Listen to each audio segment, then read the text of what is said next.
And how are you? Doing good, man. Just left out the spot, about to, start the day, trying to get some things situated for this weekend. Very good. And then so the reason I wanted to get on a call with you is just find out latest of how things are progressing. Um, but also to let you know, you might have seen I connected you with a couple of people Yes. by email. Thank you. I David. appreciate that too. Yes. Yeah, David's a very interesting person because he's got a podcast called Justice Voices, and he's an ex-federal prosecutor and really interesting. He also has another podcast called God Unites as well, Hmm. which is interesting. And he is really wanting to try and drive reform in the criminal justice system through what he's calling his justice visions, sort of essentially an activism platform to look at not just it's a really giving voices to the victims, but also to look at what victims being victimized is. So often perpetrators of crime are victims themselves. So he's Yes. trying to sort of reframe the way we think about it, but also look at the way that our funding is directed. So it's a really interesting sort of program that he's building. So I thought you would be a really interesting person for him to have a Oh conversation with. man. So anyway, yeah, as I was saying, um, I I've made a bit of a change in the podcast that I'm going out, reaching out to what I'm calling now the storytellers, the difference makers, and domain experts, people that are working that really know their area of focus, the difference makers, people like you that are really working to change people's lives, and storytellers, people who want to tell amazing stories that because I believe that stories are the things that change opinions. So by connecting domain experts, storytellers, and difference makers, I think interesting things will happen because you're not the sort. You would probably never meet someone like Jennifer, the woman I'm connecting you from Austin, that's the producer from LA. But she's always looking for interesting stories to tell, stories that have real substance behind them. So that's what I'm trying to do is to create what I'm calling random collisions between people Random and just, collisions. I I know, like that. yeah, and just see what happens. So, when you speak to David, who knows where that conversation is going to go? If you speak to Jennifer, where will that one end up? Yeah. So, because I meet all these really interesting people and have these interesting conversations, but then it's like, well, what would happen if these people came together rather than me just being the sort of the blocker between them ever meeting each other? So that's what I'm really fascinated to do is to see what emerges after the conversations. For example, yesterday I was on a call with a guy called Michael Blom, who's a very successful producer in LA. So yeah, someone like Michael, he's just got an amazing backstory of the things he's done in Hollywood, and he's an amazing human being.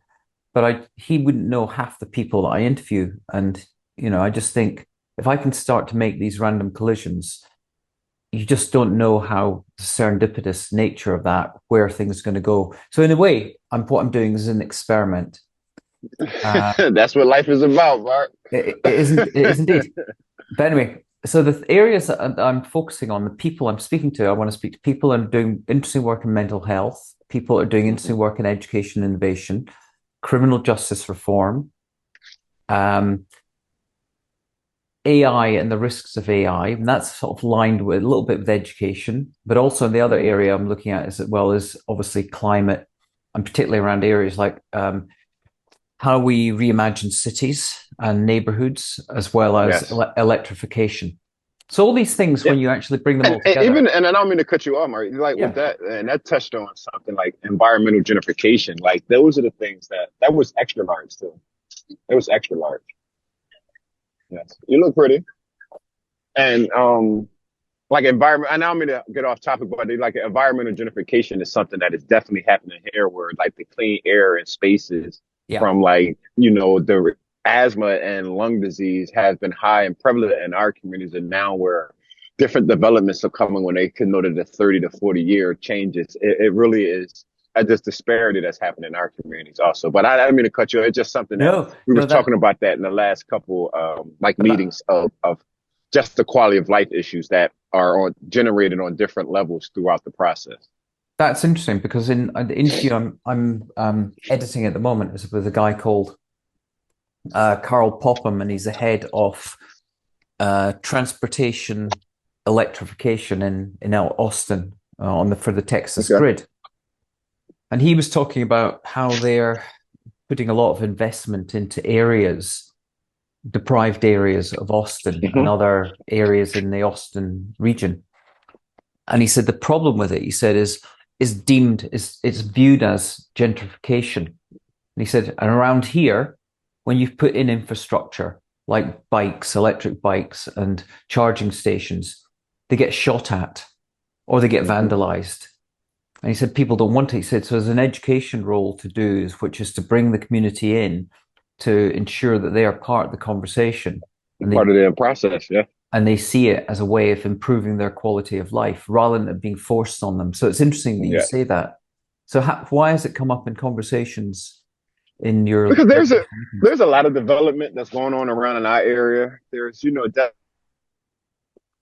as I, just journey throughout my work, I have looked at things in a different capacity from not just public safety, but public health and how the funding and how people look at certain neighborhoods. And I took a different approach from not looking at people in the neighborhood, but looking at the community as people to figure out how could my community be focused on as a person, sort of say. And I thought about, Grace Ferry as you came down, Yeah, like we're in a hub where the refinery has been open for over 50, 60 years, and the effects of asthma and cancer and diabetes, that effect is something that you see in the individual. But long term, for conflict resolution, for just literacy, mental and emotional health, these are the things that we know scientifically has had an effect on us generationally. So when you yeah, and just the long term effects of just having um bad breathing air, it causes you for critical thinking, which conflict resolution, asthma, and that's your long term effect on what you eat. That's yeah. just the raising of the food and those things. Where people who are trying to combat things on a public safety Mhm. issue, that's law enforcement. That's something that's ingrained in people. They're breathing these toxins in that affect their quality of life. And that's why I'm glad that you take the Mhm. approach, especially when you raise awareness in issues where people just think, oh, no, it's breathing. No, but these things have to do with critical thinking, especially in young people who haven't been in education for 2, 3 years because of the pandemic. So if Mhm. you don't have the resources, then this is taken away. And then with the combination of the pandemic, it's really a generation that you've lost before they even was born. I saw that post you made, one of your team made about the Wall Street Journal article about rise in Yes, crime. yes. Presumably, that's been a lot to do with the pandemic and COVID. And so, how are you seeing? You must be seeing evidence of that on the ground where you are. Yes. And I see it in between families and things like that. A lot of people can't get back. Mhm. They can't get, even though the normal was still hard, was Mhm. challenging, was something that you wouldn't wish on any of your enemies. But to now have a real barrier in between it for 2 years of not having anything Mhm. is really, it's challenging, and it's frustrating for a lot of people. And I think that I'm going to take a look into the suicide and just the mental anxiety attacks that the community has been having, that's reported. It's a lot of Mhm. things that Mark, that goes un Mhm. um, Unreported. unreported, that Yeah. yes, Mhm. that affects our community every day. So, has there been any additional support for things like mental health or community support coming from the city or the state to address these issues?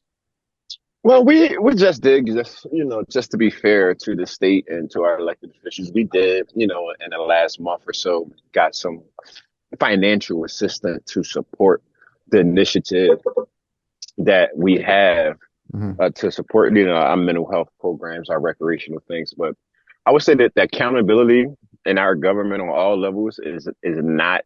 to address this issue Hmm. um, full ahead, Mark. To be transparent. People understand the issues of mental health. They understand the issues of financial literacy and not just have a stable foundation. And the investment goes overlooked, or the words they say is an oversight, so to Hmm. say, in how they implement these strategies in our communities. Interesting. So I'm going to suggest, because I know you've got probably work to do and things to get on with.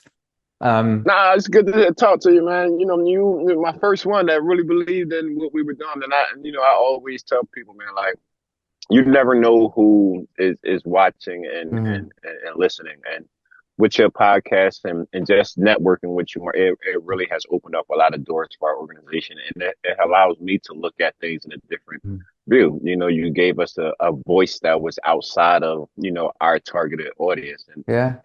we appreciated that, seriously, No, and we still do to this day. no. Well, I appreciate the time you spent and welcome me and Gina down to Point Breeze. And Corey, by the way, is living in LA Yes, now. Corey. You see, yeah, Ah, man. yeah. Don't know if he's enjoying it that much, but Yeah. we'll see. Yeah, Yeah, LA been but having a rough couple, man. They've been having a rough couple, but I hope all is well with them, man. yeah, I know. Um, but maybe I'd love you just to tell me a bit about what the recognition you were given with the CNN Heroes, which was wonderful to see that and how that came Yeah, it about. was. Well, last year was it was a good year for our organization. Our 10-year service in our community, and we really just wanted to highlight the work and the partnerships that we built over the years to combat the things that we try to address, from gun violence to lack of Mhm. recreational activities, and just the well-being of our community. And a member of our community nominated us a few years ago for the award, and what a for just the honor us. And I'm not really you know cared about things in that capacity. Mhm. So when the producers called, they asked me some questions, and I'm like, yeah, I don't really, yeah, like what is it? I don't care. They was asking me about 501(c)(3), and I'm like, no, I just really, to this, I do this work because I know what it is to grow up in a neighborhood. Nobody can speak for it. And they were like, well, we're going to need you to be like an official 501(c)(3), like an official, like, because you're doing great work. And I'm like, yeah, all right, what word? And Mhm. the pandemic hit, and she called again, and I was like, I'm really not focused on the paperwork. We don't have any food here. The schools are shut down. No Mhm. internet. What's the call? And she was like, all right, and she let me go for about a year. And she called Mhm. back, and she said, Tyrique, like, what are you doing? And I told her. She was like, well, my bosses are asking me, like, why do I keep calling you back? And I'm telling her these stories, and she was like, they couldn't believe it. And I said, okay, Kathleen, I'm going to get my paperwork together. And I called Mr. Tony, and he got our, he's filed for our 501(c)(3). And Mhm. she called back, and I told her, and she was like, thank you. And that's when she went and let me know about it. And I Googled CNN, and then it was like, oh, this is pretty big deal. Like, this is Yeah, to yeah, it help is. us. Yeah. I was like, oh, okay. And, but it really was to highlight the work in our community and the challenges that affect not only our community, but the whole country, and Mhm. obviously the world, from poverty, from just having no resources, and the law enforcement, and just bridging gaps, like you say, the collisions that's needed to benefit, the better purpose of mankind. Mhm. And, it opened up a lot of doors for us financially. We have some partners that just want to make sure that our camp is good. We're taking our summer camp this year to Disney in Mhm. Florida. We got a media packet to help push some things out to raise awareness for our organization. And Mhm. I just a kid, like I told you, Mark, from South Philly, man, just trying to make some do, and to There's get some recognized on CNN was good. there's someone I met here. I'm a member of a it's a meetup. Well, it's a group called Trends, and they do Hmm. meetups in different cities. I was at one just before the holidays, and this woman turned up to it called Ivy. I should remember her surname. I'll come back to me in a second. And anyway, Ivy, during the pandemic, really enterprising, set up this initiative with her younger sister, who's probably in her teens, because she could Hmm. see there were issues with education and being stuck at home. They set up something called Beta Camp. And instead of going to summer camp, they had this idea, why don't we set a program where we can get kids of different ages, bring them together? They don't necessarily know each other, and they get them to work on startup ideas for launching a piece Mm. of technology or a product. And they bring in people from Facebook or Google or Amazon or whatever to give them coaching and guidance. And it's essentially a 6 week program where they start out as a group of kids, and then at the end of it, they have a product pitch, a bit like Shark Tank. And some of them have gone on to be making a lot of money out of it. So she gets parents to pay for this, but I think what she should do is she should do a not for profit version with you guys. I'm with it. I love the idea. I'm with it, Mark. Put it together. This is what you call this collision. Random collisions. There you go. There you go. So right, so the two I'm gonna try and But I get don't a know, Mark, because you're pretty good. You might be had to change this to organized collisions. Like you're organizing these positive collisions. Like you could trademark that. yeah. Organized collisions doesn't sound as good as random collisions, though. That's the thing. You're right. I'm sorry. That's why you're in that field. I just not did. Yeah. Well, anyway, I'm going to do that, and then Yeah. I also want to set up a call with you, me, and David because I want to do also workshops where we bring people together, and he's doing having interesting conversations with some people doing um, similar stuff to you in South Side Chicago. Yes. I was Looking, just in Chicago. I want to go yeah, out there again, so that'd be good too. One of yeah. the heroes is from Chicago, Miss Deborah Vines. She is from Deborah, Chicago. Deborah, what? Deborah Vines, Vines. Vines. She does autism. Uh-huh. Her son is an adult autism, and but she also was on drugs for about 20. Yeah, well, her story is out there. It's great, great, great, great, great, great story. Hmm. Lovely lady too. Well, I'd It's like to about get. she. Yeah, she's Well, about we 50. should. And if you want, we could get together. Like I can get all the CNN here, if you want to do something like that too. Not trying to overstep or Yeah, do no, anything. not Like at all. anything that like I can do. Like Hmm. as far as our network too. If you want to talk to any of the CNNs, like I'll Yeah. ask them share contact. Any like let me know was too. And I wanted to start a mic grant, and it's called the Media and Community Grant, Uh-huh. where we were giving startup reporters, just some financial or supplies and equipment to help them out. Because a lot of times, and I talked to reporters throughout, they was like, yeah, well, when I first started, I didn't have any equipment, I didn't have any voice, I had my own camera. So I want to run to help some reporters out and Hmm. anybody that's up and coming. So if you have anyone that's out there, we have been, got some financial Did you support the last never couple. did you never connect with Abby Lehman? Not offhand. I think I sent an email to the two of you back in 2020 because she's got a not-for-profit called PhotoStart. What she does Mm, is I think yes, Abby. Yes, she did. I think she did a newsletter or something like that. Yes, yeah, so I think she she worked for the city or something like that. Did she work for our city of Philadelphia? no, she's in New No. Okay. York. So she's Okay. got this she started it gathering cameras and now it's gone to any form of tech. And she was basically sending it to communities in Africa. But then she suddenly went, actually, we've got communities in our own country that also need this kit. Yes. So she's got outreaches in the US as well. So I'm due to have a conversation with her. So that could be an interesting one as well. And then, yeah, so that's interesting. So I should have a think about maybe that's something that Jennifer, from the one Jennifer Hutchins, who's the producer, because she's got this group that she runs called the All Entertainment Business, which is full of producers, directors, writers, editors. Mm, So, these people all want to do purposeful, beneficial things. So maybe there work. might be people in Philadelphia that could partner with some of these kids. Yeah, and and I just like putting it out there. I know that you have a network, and that my Mhm. ideas sometimes are just ideas, and sometimes Yeah. it can be Well, come to fruition. let's see.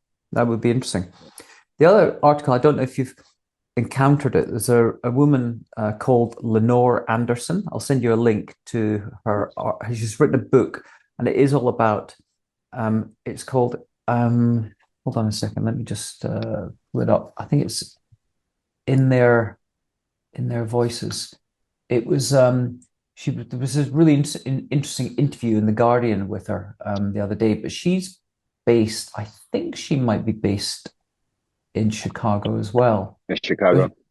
she's really going hard at writing this, making this platform to reframe the idea of what are victims and why the criminal justice system is so flawed by Yeah. sending people to jail to punish them when actually often the victims and the families of the victims don't want punishment, but they want some form of Rehabilitation. rehabilitation and also a connection. And anyway, it's just fascinating.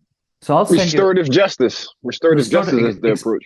exactly, and that's something that David's and it was David that put me onto her. So I'll send you a link. It's a really interesting article, an interview with her. But yeah, so okay, I'm glad we spoke, and Thank you. we'll follow up. So I'll make the connection to Ivy, and also with David, we'll get on a call and see where that goes. Okay. That'll work, Brian. I respond to the email too to make sure that we're all on the same page too.